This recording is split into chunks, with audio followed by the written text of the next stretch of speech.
Si loin, là-bas, la déforestation, 13 millions d'hectares de forêts tropicales disparaissent chaque année. C'est un quart de la France.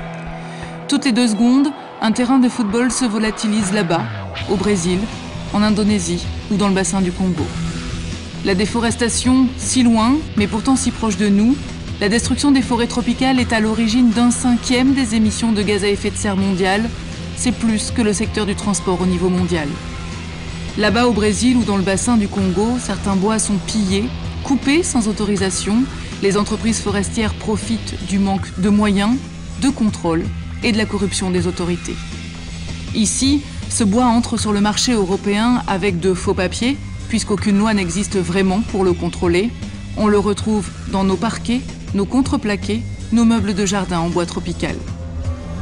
Là-bas, dans l'Amazonie brésilienne, on rase les forêts pour y faire paître des bovins.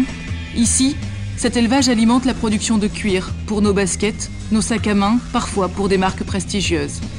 Là-bas, le Brésil est fier d'être le numéro 1 de l'élevage au niveau mondial et la déforestation fait du Brésil le 4e pire émetteur de gaz à effet de serre.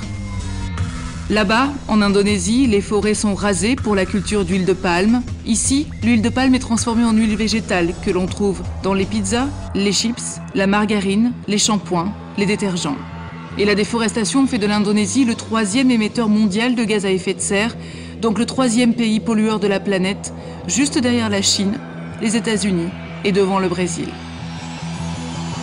Ici, pour rendre les voitures moins polluantes, on a créé ce qu'on nomme les biocarburants. Du carburant à base de matières végétales, comme la canne à sucre, le soja ou l'huile de palme. Là-bas, pour cultiver ces matières premières, on brûle, on détruit les forêts en émettant des quantités énormes de CO2. Tout ça pour réduire les émissions de CO2 des voitures. En bref, une fausse bonne idée pour le climat. Pour sauver les forêts, il faut donc arrêter les moteurs de la déforestation. D'abord, l'Europe doit réglementer le marché du bois pour réduire son empreinte écologique et bannir le bois illégal.